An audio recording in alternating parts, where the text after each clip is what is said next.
Hello friends, welcome back to Varshita kitchen. ఈరోజు మన వర్షిత కిచెన్లో ఏ రెసిపీ చేయబోతున్నామంటే మష్రూమ్ మసాలా కర్రీ అండి. ఈ మష్రూమ్ మసాలా కర్రీ చాలా టేస్టీగా ఉంటుంది. ఈ మష్రూమ్ మసాలా కర్రీని చపాతీలోకి, వైట్ రైస్లోకి, పులావ్లోకి, బిర్యానీలోకి కూడా చాలా టేస్టీగా ఉంటుందన్నమాట. ఈ మష్రూమ్ మసాలా కర్రీని అచ్చం నేను వీడియోలో చూపించిన విధంగా మీరు కూడా చేశారంటే చికెన్ తినకపోయినా చికెన్ తిన్నట్టుగానే ఉంటుంది. అంత టేస్టీగా ఉంటుందన్నమాట. ఇంకా ఆలస్యం లేకుండా ఈ మష్రూమ్ మసాలా కర్రీని ఏ విధంగా చేయాలో చూసేద్దాం రండి.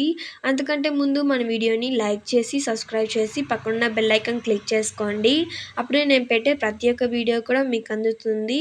రండి ఇప్పుడు వీడియోలోకి వెళ్ళిపోదాం. ముందుగా ఇప్పుడు 2 మీడియం సైజ్ ఉల్లిపాయల్ని సన్నగా కట్ చేసుకోవాలి. చూసారా, ఈ విధంగా సన్నగా కట్ చేసుకున్న తర్వాత స్టవ్ వెలిగించుకొని ప్యాన్ పెట్టుకోండి. ప్యాన్లో 3 టేబుల్ స్పూన్ ఆయిల్ వేసుకోండి. ఆయిల్ హీట్ ఎక్కిన తర్వాత మనం ముందుగానే కట్ చేసి పెట్టుకున్న ఉల్లిపాయలను వేసుకొని బ్రౌన్ కలర్లో వచ్చేంత వరకు మిక్స్ చేసుకుంటూ మీడియం ఫ్లేమ్లో ఫ్రై చేసుకోవాలి. చూసారా, ఈ విధంగా ఫ్రై అయిన తర్వాత స్టవ్ ఆఫ్ చేసేసి ఒక ప్లేట్లోకి ట్రాన్స్ఫర్ చేసుకోండి. నేను ఇక్కడ ఈ మష్రూమ్ కర్రీ కోసం అని చెప్పి 1 ప్యాకెట్ మష్రూమ్ తీసుకున్నాను. ఇప్పుడు ఈ మష్రూమ్ మీద ఉండే పీల్ని తీసుకోవాలి. నేను వీడియోలో చూపించిన విధంగా చాకుతోటి లైట్గా అలా అన్నారంటే చాలండి, చాలా ఈజీగా మష్రూమ్ మీద ఉండే పీల్ అనేది వచ్చేస్తుంది. ఇప్పుడు ఇదే విధంగా అన్ని మష్రూమ్స్ కూడా పీల్ అనేది తీసుకోవాలి. నేను ఇక్కడ అన్ని మష్రూమ్స్ కూడా పీల్ తీసి చూపిస్తున్నాను. ఇప్పుడు ఈ మష్రూమ్స్ని చిన్నగా కట్ చేసుకోవాలి. నేనైతే ఇక్కడ ఇంకా చాలా చిన్నగా అయితే కట్ చేసుకుంటున్నాను. మీరు మాత్రం ఒక పెద్ద మష్రూమ్ అయితే 3 పీసెస్గా కట్ చేసుకోండి. అదే చిన్న మష్రూమ్ అయితే 2 పీసెస్గా కట్ చేసుకోండి. అప్పుడే మష్రూమ్ కర్రీ బాగుంటుంది. అప్పుడే మష్రూమ్ కర్రీ లాగా కూడా ఉంటుంది అనమాట. కానీ నేను ఇక్కడ చాలా చిన్నగా అయితే చేస్తున్నాను అనమాట. ఇప్పుడు ఇదే విధంగా అన్ని మష్రూమ్స్ కూడా కట్ చేసుకోండి. చూసారా, ఈ విధంగా మష్రూమ్స్ అన్నిటినీ కట్ చేసుకోండి. ఇప్పుడు వీటిని ఒక 1 టైం వాటర్లో వాష్ చేసి తీసుకోండి.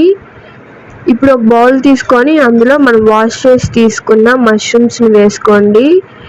ఇప్పుడు ఇందులో 3 టేబుల్ స్పూన్ పెరుగు, 1 టేబుల్ స్పూన్ ధనియాల పొడి, 1/2 table spoon garam masala, 1/2 table spoon chicken masala, 1/2 table spoon కారం వేసుకోండి. ఇదే చిన్నపిల్లలకి చేసే పని అయితే కారం అయితే స్కిప్ చేసుకోవచ్చు, ఎందుకంటే మనం తర్వాత ఆయిల్లో కూడా కారం వేస్తాము. ఇప్పుడు మాత్రం కారం స్కిప్ చేసుకోండి. చిన్నపిల్లలకు చేసే పని అయితే మసాలాలో కూడా కారం ఉంటుంది. అండ్ 1 టేబుల్ స్పూన్ అల్లం వెల్లుల్లి పేస్ట్. అల్లం వెల్లుల్లి పేస్ట్ అయితే ఫ్రెష్గా వేసుకోండి, అప్పుడే టేస్టీగా ఉంటుంది.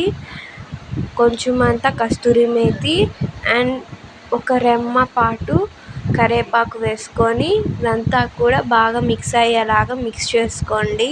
ఈ విధంగా బాగా మిక్స్ చేసుకున్న తర్వాత ఇప్పుడు ఇందులోనే మనం ఫ్రై చేసి పెట్టుకున్న ఉల్లిపాయలను కూడా వేసుకొని ఇవన్నీ కూడా బాగా మిక్స్ అయ్యేంత వరకు బాగా అయితే మిక్స్ చేసుకోవాలి.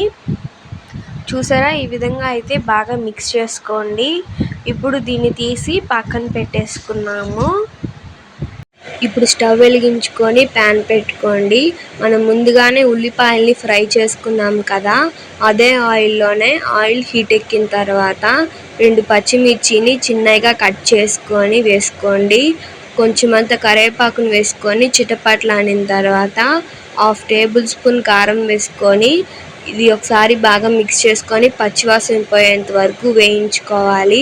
చూసారా, ఈ విధంగా పచ్చివాసన పోయేంత వరకు వేయించుకున్న తర్వాత మనం ముందుగానే మిక్స్ చేసి పెట్టుకున్న మష్రూమ్ మిక్స్ని ఇందులో వేసుకొని ఇదంతా కలిసేలాగా ఒకసారి బాగా మిక్స్ చేసుకోండి.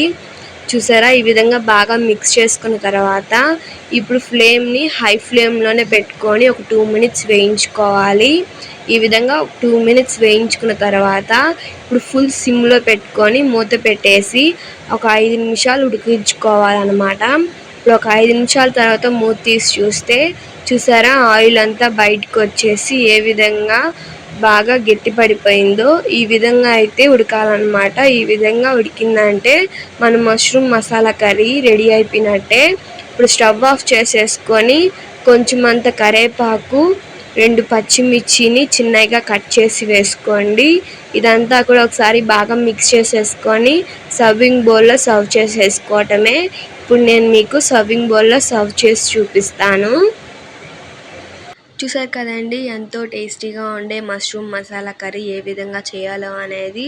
ఈ మష్రూమ్ మసాలా కర్రీ చాలా చాలా టేస్టీగా ఉంటుంది. చికెన్ తినకపోయినా సరే చికెన్ తిన్నట్టుగానే ఉంటుందన్నమాట. అంత టేస్టీగా ఉంటుంది. చిన్న పిల్లలకి కూడా లంచ్ బాక్సెస్ పెట్టి పంపించామంటే చాలా చాలా టేస్టీగా ఉందని చెప్తారు. లంచ్ బాక్సెస్ కూడా ఖాళీ చేసేస్తారనమాట. అంత టేస్టీగా ఉంటుంది. ఈ వీడియో మీకు కూడా నచ్చిందంటే మీరు కూడా ఒకసారి ట్రై చేసి ఎలా ఉందని చెప్పి నా కమెంట్ బాక్స్‌లో కమెంట్ చేయండి. ఇలాంటి ఇంకొన్ని మరిన్ని వీడియోస్ కోసం మన వైష్తా కుకింగ్ ఛానల్‌ని లైక్ చేసి, సబ్స్క్రైబ్ చేసి పక్కన బెల్ ఐకాన్ క్లిక్ చేసుకోండి. Thank you for watching. Bye bye.